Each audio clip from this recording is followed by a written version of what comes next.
친구들 안녕하세요. 새해 복 많이 받으세요. 2022년이 되었습니다. 우리 친구들 한 살 더 먹게 되었는데 좀 더 성숙하고 또 좀 더 성장하는 그런 한 해가 되었으면 좋겠습니다. 또 우리가 지금 겨울 방학 중에 있습니다.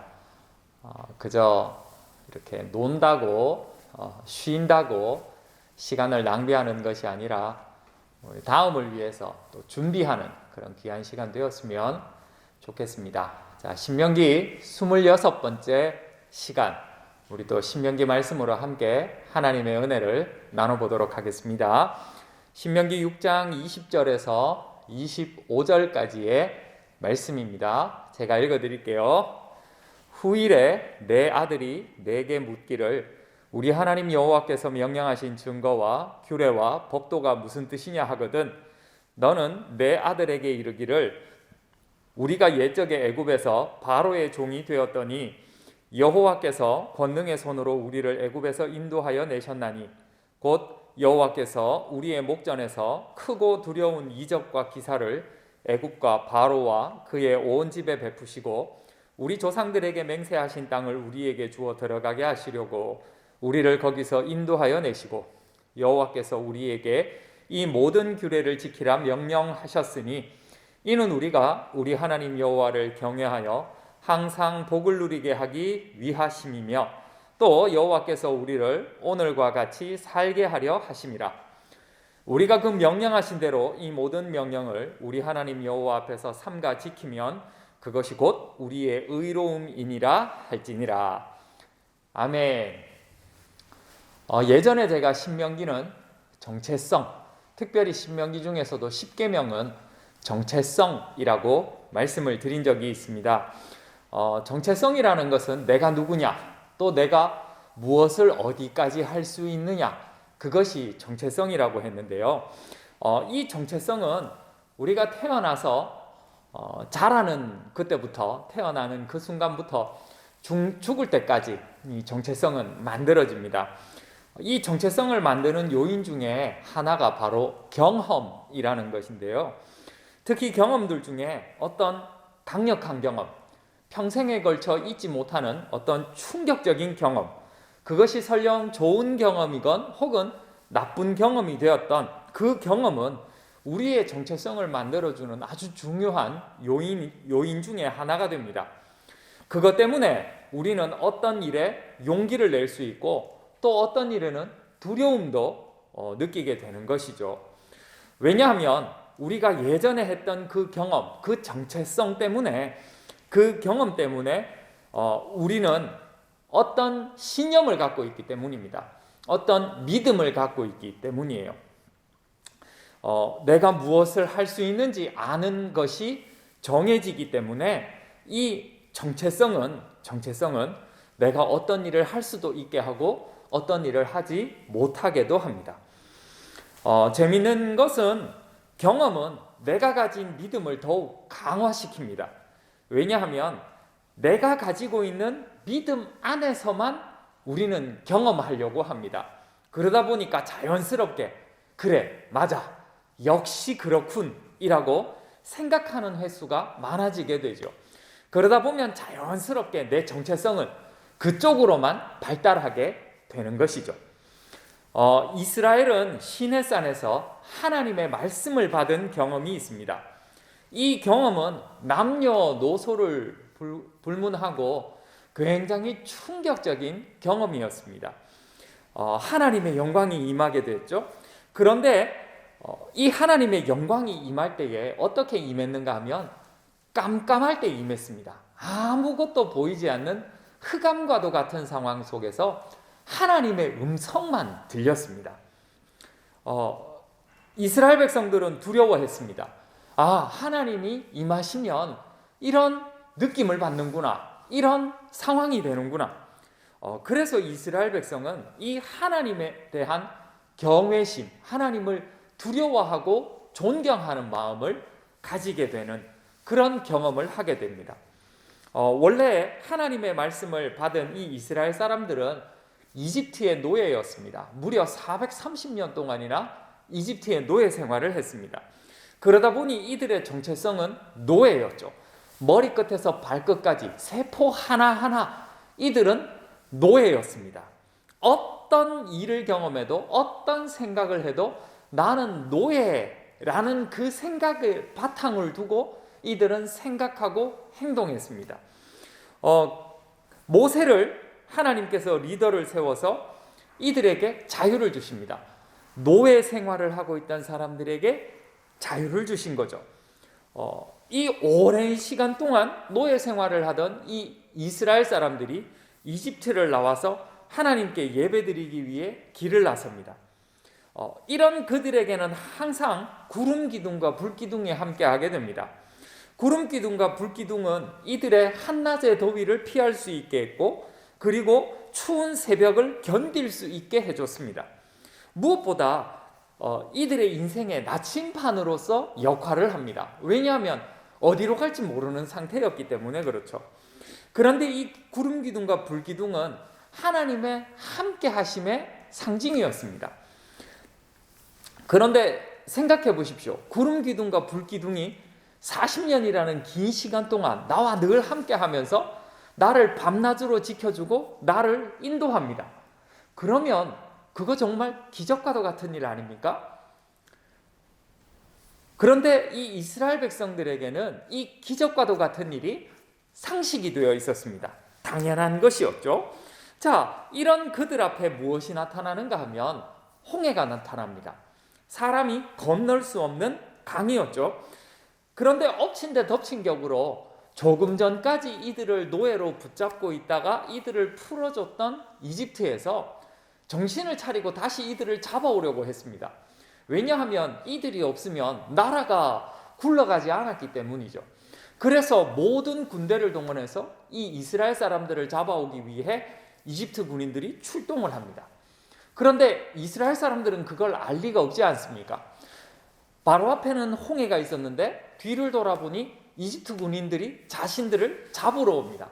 그런데 이스라엘 백성들은 어떻게 느꼈겠습니까? 잡으러 온다고 느꼈겠습니까? 아니죠. 죽이러 온다고 느꼈겠죠. 그러니까 이들은 두려움에 휩싸이게 됩니다. 사면초가였죠.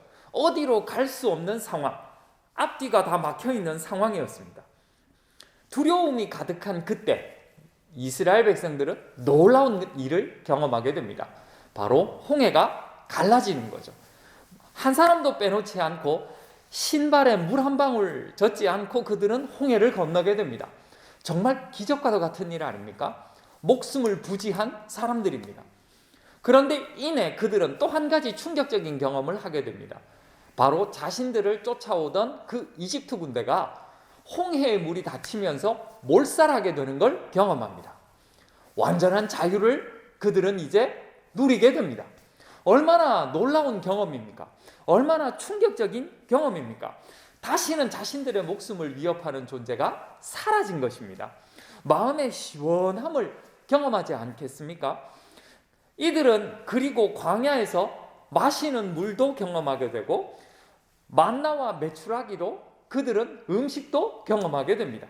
아무것도 얻을 수 없는 곳에서 그들은 매일 매순간 기적을 경험하며 살아갑니다.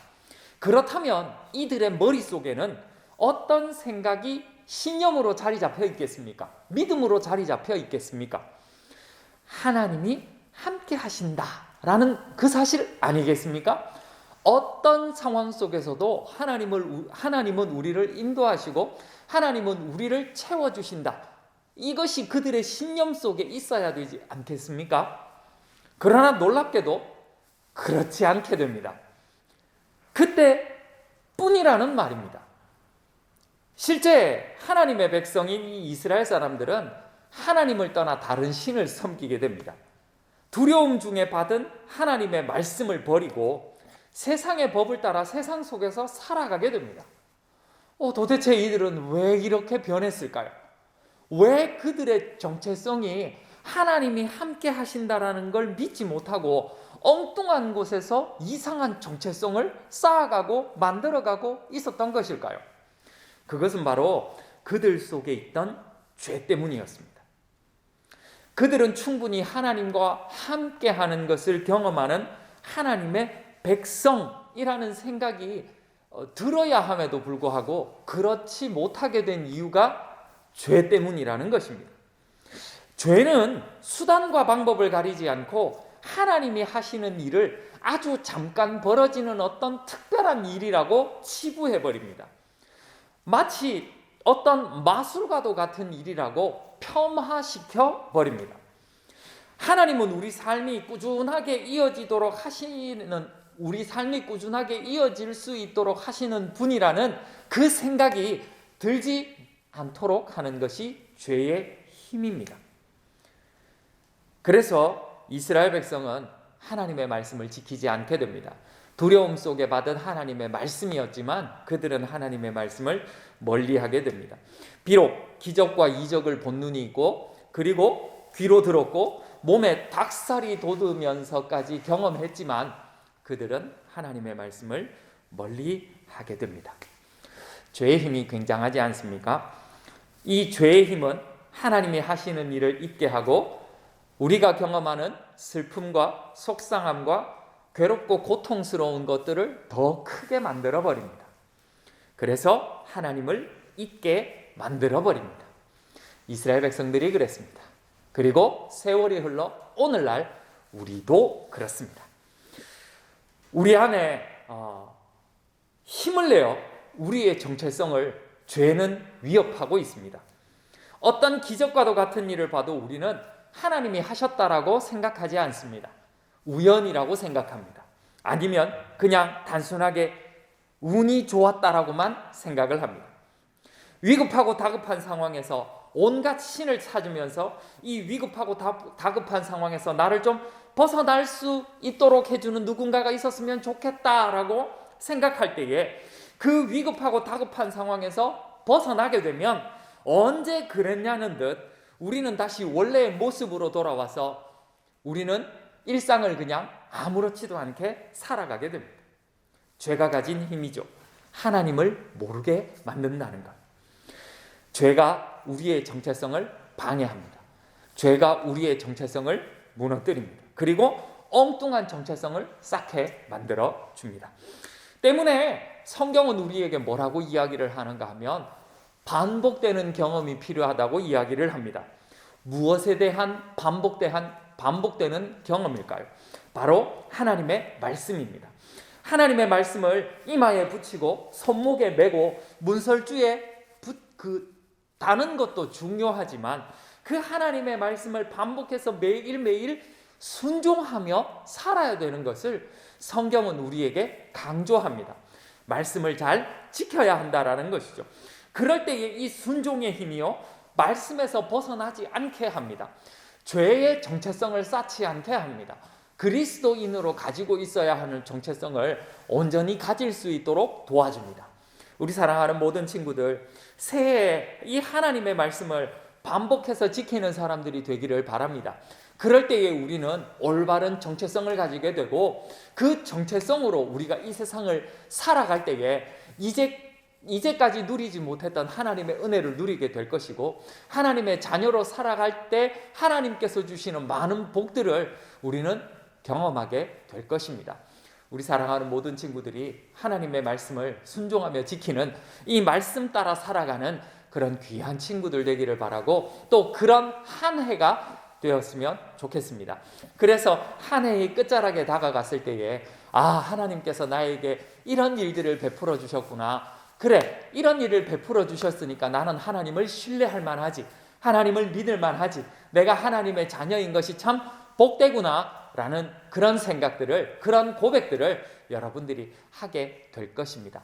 우리 사랑하는 모든 친구들이 그리스도인의 정체성을 가지기 위해서 말씀에 순종하는, 반복되게 순종하는 우리 친구들 되기를 바랍니다. 퀴즈 드립니다. 죄가 우리의 정체성을 엉뚱하게 만든다고 그랬습니다.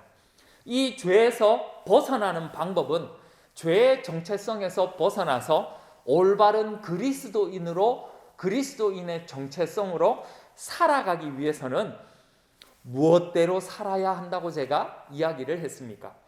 두 글자죠. 하나님의 무엇대로 반복하며 실천하는 사람. 두 글자. 순종은 아닙니다. 순종은 아니고요. 지난번에 제가 말씀드렸던 이것을 여기와 여기에 그리고 집에 문설주에도 한다 그랬죠. 무엇인지 정답을 아는 친구들은 여러분들의 선생님께 답을 주시면, 아니면 카페에 답을 올려주시면 연말에 또 푸짐하게 시상하도록 하겠습니다. 기도하겠습니다. 하나님 아버지, 우리가 세상의 정체성으로 살아가는 것이 아니라 하나님 자녀로서 합당한 정체성을 가지고 살아가는 사람들 되기를 원합니다. 새해가 되었습니다. 엉뚱한 것에 우리의 시선과 우리의 마음을 두지 않도록 도와주시고, 하나님의 말씀 가운데 우리의 생각과 우리의 행동을 두고 살아가는 우리 친구들 되게 하여 주시옵소서. 그래서 하나님의 자녀다운 그런 정체성을 가지고 우리가 하나님의 자녀답게 살 때에 하나님께서 주시는 많은 축복들을 누릴 수 있도록 인도하여 주시옵소서. 감사드리며 예수님의 이름으로 기도드립니다. 아멘. 사랑하고 축복합니다. 다음에 또 만납시다.